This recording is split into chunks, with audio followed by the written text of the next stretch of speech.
ದೊಡ್ಡ ಇತಿಹಾಸ ಬರೆದಿದೆ ಟೀಮ್ ಇಂಡಿಯಾ.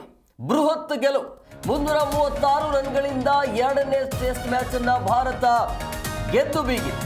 ಭಾರತದ ಪರ 6 ವಿಕೆಟ್ ಅನ್ನು ಪಡೆದಿದ್ದಾರೆ ಆಕಾಶ್ ದೀಪ್. ಇಂಗ್ಲೆಂಡ್ನ ಬರ್ಮಿಂಗ್ಹಾಮ್ನಲ್ಲಿ ನಡೆದಿರುವಂತಹ ಪಂದ್ಯದಲ್ಲಿ ಸಿರಾಜ್, ಜಡೇಜಾ, ಸುಂದರ್, ಪ್ರಸಿದ್ಧ ಕೃಷ್ಣ ಮತ್ತೆ 4 ಬೌಲರ್ಗಳಿಗೆ ತಲಾ 1 ವಿಕೆಟ್ ಸಿಕ್ಕಿರುವಂಥದ್ದು. ಈಗ ಸರಣಿ ಅಂತೂ ಸಮಬಲ ಆಗಿದೆ. ಮೊದಲ ಟೆಸ್ಟ್ ಪಂದ್ಯ ಸೋತಿರುವಂಥ ಭಾರತಕ್ಕೆ ಈ ಪಂದ್ಯವನ್ನು ಅಂದರೆ ಎರಡನೇ ಟೆಸ್ಟ್ ಪಂದ್ಯವನ್ನು ಗೆಲ್ಲಲೇಬೇಕಾಗಿರುವಂಥ ಒತ್ತಡ ಇತ್ತು. ಎಲ್ಲೋ ಒಂದು ಕಡೆ 1ನೇ ಟೆಸ್ಟ್ ಪಂದ್ಯ ಸೋತಾದ ನಂತರ ವಿರಾಟ್ ಕೊಹ್ಲಿ ಮತ್ತು ರೋಹಿತ್ ಅವರ ಅನುಪಸ್ಥಿತಿ ಎದ್ದು ಕಾಣ್ತಾ ಇತ್ತು ಅಂತ ಹೇಳಲಾಗ್ತಾ ಇತ್ತು. ಬಟ್ ಹಂಗಲ್ಲ, ಅದನ್ನು ಮ್ಯಾಚ್ ಮಾಡಿದ್ದಾರೆ. ಬೃಹತ್ ಗೆಲುವು ಇದು. 336 ರನ್ಗಳಿಂದ ಭಾರತ ಭರ್ಜರಿಯಾಗಿರುವಂಥ ಗೆಲುವನ್ನು ಸಾಧಿಸಿದೆ. 5 ಪಂದ್ಯಗಳ ಟೆಸ್ಟ್ ಸರಣಿಗಾಗಿ ಇಂಗ್ಲೆಂಡ್ ಪ್ರವಾಸ ಮಾಡಿರುವಂಥ ಟೀಮ್ ಇಂಡಿಯಾ ಕೊನೆಗೂ ಕೂಡ ಗೆಲುವು ಖಾತೆ ತೆರೆಯುವಲ್ಲಿ ಯಶಸ್ವಿಯಾಗಿದೆ. ಲೀಡ್ಸ್ ಟೆಸ್ಟಲ್ಲಿ ಗೆಲುವಿನ ಸನಿಹದಲ್ಲಿ ಎಡವಿದ್ದ ಟೀಮ್ ಇಂಡಿಯಾ ಇದೀಗ ಎಡ್ಜ್ಬಾಸ್ಟನ್ ಟೆಸ್ಟಲ್ಲಿ ಭಾರಿ ಗೆಲುವನ್ನು ದಾಖಲಿಸಿದೆ. ಇದರ ಜೊತೆಗೆ ಸರಣಿ ಸಮಬಲ ಆಗಿದೆ. ಈ ಬಗ್ಗೆ ಮತ್ತಷ್ಟು ಮಾಹಿತಿ ನೀಡ್ತಾರೆ ನಮ್ಮ ಪ್ರತಿನಿಧಿ ಮಲ್ಲಿಕಾರ್ಜುನ್ ಪಾಟೀಲ್. ಫೋನ್ ಸಂಪರ್ಕದಲ್ಲಿದ್ದಾರೆ. ಮಲ್ಲಿಕಾರ್ಜುನ್ ಪಾಟೀಲ್, ಭರ್ಜರಿ ಆಗಿರುವಂಥ ಗೆಲುವು, 336 ರನ್ಗಳಿಂದ ಗೆಲುವನ್ನು ದಾಖಲಿಸಿರುವಂಥ ಟೀಮ್ ಇಂಡಿಯಾ ಪರಾಕ್ರಮ ಹೇಗಿತ್ತು?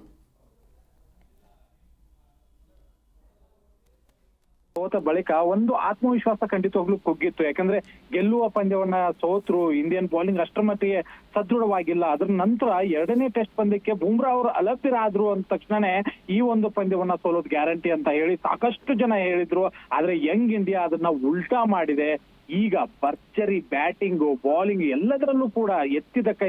ಮೊದಲ ಪಂದ್ಯದಲ್ಲಿ ಏನೇನ್ ತಪ್ಪುಗಳನ್ನ ಮಾಡಿದ್ರು ಅದನ್ನೆಲ್ಲವನ್ನ ತಿದ್ದುಕೊಂಡ್ರು.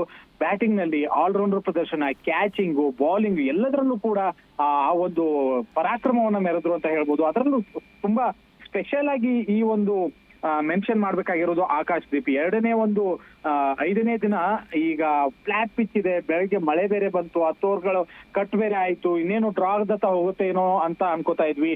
ಬಟ್ ಯಾವೊಬ್ಬ ಇಂಗ್ಲೆಂಡ್ ಆಟಗಾರರು ಕೂಡ ಭಾರತದ ಬೌಲಿಂಗ್ ಎದುರು ನಿಲ್ಲೋದಕ್ಕೆ ಸಾಧ್ಯ ಆಗ್ಲಿಲ್ಲ. ಜಮೀ ಸ್ಮಿತ್ ಒಂಚೂರು ಕಾಂಪಿಟೇಷನ್ ಕೊಟ್ರೆ ಬೇರೆ ಯಾವ ಆಟಗಾರರು ಕೂಡ 50 ದಾಟೋದಕ್ಕೆ ಸಾಧ್ಯ ಆಗ್ಲಿಲ್ಲ.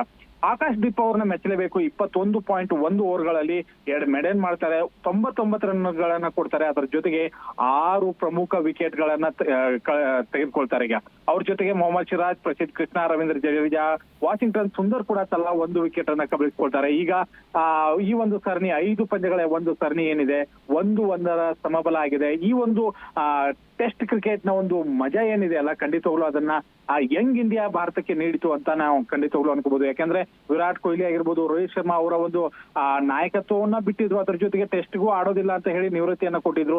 ಅದಾದ ನಂತರ ಹೇಗೆ ಕ್ಯಾಪ್ಟನ್ಶಿಪ್ ಬರುತ್ತೆ, ಅದ್ರ ಜೊತೆಗೆ ಆಟಗಾರರು ಹೇಗೆ ಆಡ್ತಾರೆ, ಅದರಲ್ಲೂ ಕೂಡ ಇಂಗ್ಲೆಂಡ್ ಪಿಚ್ ಗಳಲ್ಲಿ, ಬೌನ್ಸಿ ಪಿಚ್ ಗಳಲ್ಲಿ ಹೇಗೆ ಎದುರಿಸ್ತಾರೆ ಅನ್ನುವಂತಹ ಒಂದು ಕುತೂಹಲ ಇತ್ತು. ಬಟ್ ಮೊದಲ ಪಂದ್ಯದಲ್ಲೂ ಕೂಡ ತುಂಬಾ ಅದ್ಭುತವಾಗಿ ಆಡಿದ್ರು. ಕೊನೆಯ ಕ್ಷಣದಲ್ಲಿ ಗೆಲುವನ್ನ ಕೈ ಚೆಲ್ಲಿದ್ರು. ಬಟ್ ಎರಡನೇ ಪಂದ್ಯದಲ್ಲಿ ಹಾಗೇನು ಮಾಡ್ಲಿಲ್ಲ. ಬ್ಯಾಟಿಂಗ್ ನಲ್ಲಿ ತುಂಬಾ ಚೆನ್ನಾಗಿ ನಮ್ಗೆ ದ್ವಿಶತಕ ಬಂದಿತ್ತು ಕ್ಯಾಪ್ಟನ್ ಗಿಲ್ ಅವರಿಂದ. ಅದ್ರ ಜೊತೆಗೆ ಪಂತ್ ತುಂಬಾ ಚೆನ್ನಾಗಿ ಆಡಿದ್ರು. ಬೌಲಿಂಗ್ ನಲ್ಲಿ ಮೊದಲ ಇನ್ನಿಂಗ್ಸ್ ನಲ್ಲಿ ಸಿರಾಜ್ ಅದ್ಭುತವಾಗಿ ಬೌಲಿಂಗ್ ಅನ್ನ ಮಾಡಿದ್ರು. ಎರಡನೇ ಇನ್ನಿಂಗ್ಸ್ ನಲ್ಲಿ ಸಿರಾಜ್ ಅವ್ರಿಗೆ ತಕ್ಕಂತೆನೆ ಆಕಾಶ್ ದೀಪ್ ಮಾಡಿದ್ರು. ಬುಮ್ರಾ ಅವ್ರು ಇಲ್ಲ ಅನ್ನುವಂತಹ ಒಂದು ಏನೂ ಸಮಸ್ಯೆನೆ ಕಾಡ್ಲಿಲ್ಲ. ಅದ್ಭುತವಾಗಿ ಬೌಲಿಂಗ್ ಬಂತು. ಖಂಡಿತವಾಗ್ಲೂ ಈ ಒಂದು ಮುಂದಿನ 3 ಪಂದ್ಯಗಳು ಕುತೂಹಲ ಮೂಡಿಸಿದೆ. ಇಂಗ್ಲೆಂಡ್ ನಲ್ಲಿ ಒಂದು ಇತಿಹಾಸವನ್ನ ಬರೆಯೋದಕ್ಕೆ ಭಾರತ ಒಂದು ದೊಡ್ಡ ಮುನ್ನಡೆಯನ್ನ ಈ ಒಂದು ಪಂದ್ಯದ ಮೂಲಕ ನೀಡಿದೆ ಅಂತ ಹೇಳ್ಬೋದು ಇಲ್ಲಿ Kumar. Yes, okay, thank you Mallikarjun, ನಿಮ್ಮೆಲ್ಲ ಡೀಟೇಲ್ಸ್ಗಾಗಿ.